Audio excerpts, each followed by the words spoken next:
کہ قرآن کو سچا مانتا تھا، صدیق اکبر سے بھی قرآن سنتا تھا، لیکن اس شخص نے کیا کہا؟ ان ہارا اللہ ذکر یوتر، پیغمبر کا کلام تو ایک جادو ہے، جادو جو اثرانداز ہو جاتا ہے، لوگوں میں سفر کا ڈال دیتا ہے، اور پھر یہ ظالم ان پر خاموش نہیں ہوا، اس نے یہ بھی باتیں کی اور بھی باتیں کی اور کہتا تھا میں بڑا ہی مالدار ہوں، بڑا ہی اولاد والا ہوں، قیامت کے دن کے خدا مجھے اتنا ہی مال دے گا، اتنی اولاد دے گا۔ تو اللہ نے سورہ مزمل میں فرمایا ذرنی ومن خلقت وحیدا، چھوڑ دو اس معاملے کو، مجھے اور اس کو جن کو میں نے اکیلا پیدا کیا تھا، نہ ان کی اولاد تھی نہ ان کا مال تھا، اکیلا میں نے اللہ نے اس کو پیدا کیا، وجعلت له مالا ممدودا، پھیلا ہوا مال میں نے اس کو دیا، مال اس کا پھیلا ہوا ہے، تجارتیں اس کی پھیلی ہوئی ہیں، وبنین شہودا، قرآن مجید نے فرمایا بیٹے، اور کیسے بیٹے جو ماں باپ کے پاس موجود ہیں، مفسرین نے لکھا شہودا، بیٹوں کا ماں باپ کے پاس موجود ہونا، بیٹا ہونا الگ نعمت، ماں باپ کے پاس موجود ہونا یہ الگ نعمت، اس لیے بات کروانے کے لیے اگر بات چلا گیا ماں باپ کو کوئی اس سے راحت نہیں ہے، اور تمام اللہ تعالیٰ کا طرف تو یہ ہے جناب کا رزق یہی مل جائے، بیٹے باپ کے پاس ہوں تو قرآن مجید نے نعمت کے طور پہ فرمایا اور بنینا رہو شہودا، اور اس کو ایسے بیٹے دیے جو اس کے پاس موجود ہیں، اور تمہیدا، اور اس کو سارے ایسے عشرت کے سامان دے دیے، ثم یطمع ان ازید، نبی کی بات نہیں مانتا پھر بھی کہتا ہے سمجھ رکھتا ہے ان ازید، اللہ مجھے اور بڑھائے گا اور دے گا، ہرگز نہیں ہرگز نہیں، انہ کان لآیاتنا عنیدا، یہ تو ہمارے قرآن کا دشمن ہے، ہم اس کو ہرگز نہیں بڑھائیں گے، سأرهقه صعودا، اللہ بتائے میں قریب اس کو صعود پہاڑ پر چڑھاؤں گا جہنم میں، حضور اکرم صلی اللہ علیہ وسلم نے فرمایا یہ صعود کیا ہے؟ فرمایا الصعود سواد کے ساتھ، الصعود جبل من النار، فرمایا جہنم کا ایک جبل ہے، یتصعد فیہ الکافر، فرمایا اس کے اللہ کافر کو چڑھائے گا 70 قریبا، 70 سال لگ جائیں گے چڑھنے میں، پھر اترنے میں، اور کذالک ابدا، وہ اسی طرح ہوگا۔ پھر میرے نبی نے کیا فرمایا کہ جب اس کو جہنم میں اللہ بلائیں گے، اللہ لائیں گے، فرشتوں کو کہیں گے اس کو اس پہاڑ پر چڑھاؤ، اس صعود پہاڑ پر چڑھاؤ، فرمایا وہ پاؤں رکھے گا، اس کا پاؤں ایک دم پگھل جائے گا، اتنی خطرناک اس کی آگ ہوگی، پھر ہٹ جائے گا، پھر فرشتے ماریں گے، ہاتھ رکھے گا، ہاتھ میرے نبی نے فرمایا پگھل جائے گا، پھر اس کے گلے میں توق ڈالا جائے گا، فرشتے اس کو کھینچیں گے، کھینچ کر اوپر لے جائیں گے، 70 سال میں پہنچے گا، میرے نبی نے فرمایا پگھلے گا، پھر بنے گا، پگھلے گا، پھر بنے گا، پگھلے گا، پھر بنے گا۔ میں پچھلے جمعے بھی عرض کیا کہ ایسے بندہ کہتا ہے جناب ہم تو گرمی میں کھڑے ہو کے ہم تو آدھی بن گئے ہیں، ہم تو مسائل کے عادی بن گئے ہیں، ہم تو مصیبت کے عادی بن گئے ہیں، قرآن نے کہا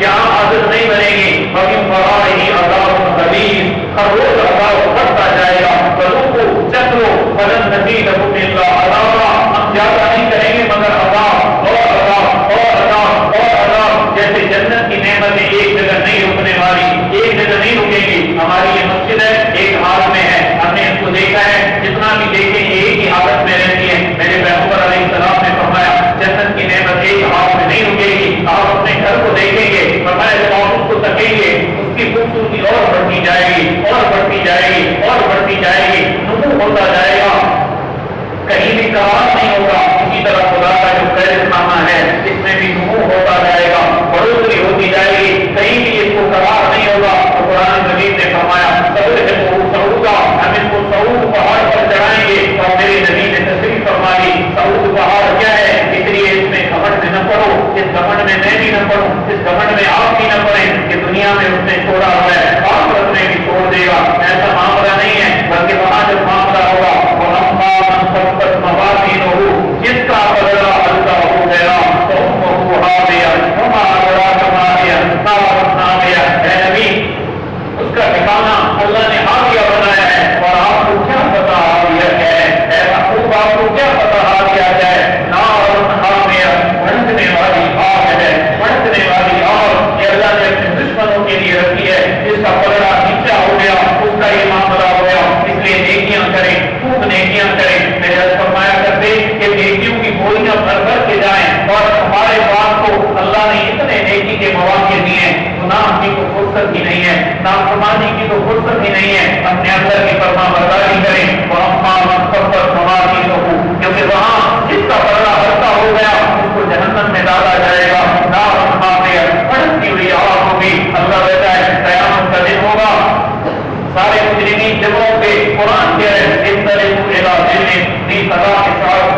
ہوگی. انہا ترمی بسرعن، انہا ترمی بسرعن. قرآن کہتے ہیں کہ وہ انگارے پھینکے گی. انگارہ کتنا ہوگا؟ کل تک جیسے قدیم الشان محل ہو، بڑے محل جیسے انگارے وہ پھینکے گی.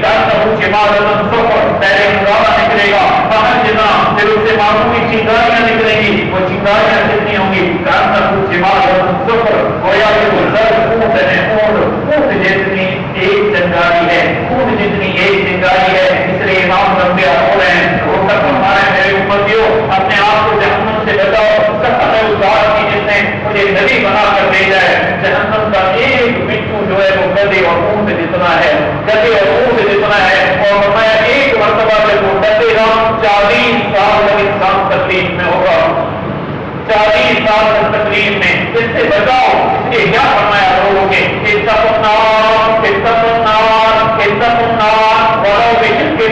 اپنے آپ کو جہنم سے بچاؤ. چاہے کھجور کا آدھا ٹکڑا دے دو، اپنے آپ کو جہنم سے بچا دو، اپنے آپ کو جہنم سے بچا دو. ہم تک ہو رہے ہیں سرکار صلی اللہ علیہ وسلم. آگے قرآن کیا کہتا ہے کہ لوگوں کو جہنم میں لے جایا جائے گا، لیکن پہلے یہ حالت ہوگی پہل ہے ان لوگوں کے لیے جو خدا کو لایا کرتے تھے، جو خدا کی بات نہیں مانا کرتے تھے. کے بعد ایک اور جگہ فرمایا کے بعد بائیں ہاتھ والے کے بعد تمہیں کیا پتا کیسے بنتا ہے بائیں ہاتھ والے کی سموہ و حمیم و دل میں یقو کریم. قرآن کہتا ہے کہ ایسی حال میں ہوں گے کہ جس میں نہ ٹھنڈک ہے کہ انسان کے جسم کو پہنچے، نہ فرق ہے کہ انسان کے روح کو پہنچے. اس حالت میں وہ جہنم میں ڈالے جائیں گے، جہنم میں پڑے رہیں گے. کیوں ڈالے جائیں گے؟ توجہ کرنا. انہم کانوا قبل ذلک مترفین. پہلے یہ پیسے والے تھے، یہ ایکویشن والے تھے، یہ نعمتوں میں آ کر اپنے رب کو بھول گئے. ان کو نعمتیں ملی، یہ دینے والے کو بھول گئے. آپ شادیاں کریں، میرے فرماتے ہیں نکاح کرو، شادی کرو، اللہ نے پیسہ دیا خرچ کرو، غریبوں کو کھانا کھلاؤ، لیکن خوشی میں خوشی دینے والے رب کو مت بھولو. خوشی میں خوشی دینے والے رب کو مت بھولو. اس اللہ نے تمہیں خوشیاں دی ہیں، وہ ابھی بھی ان خوشیوں کو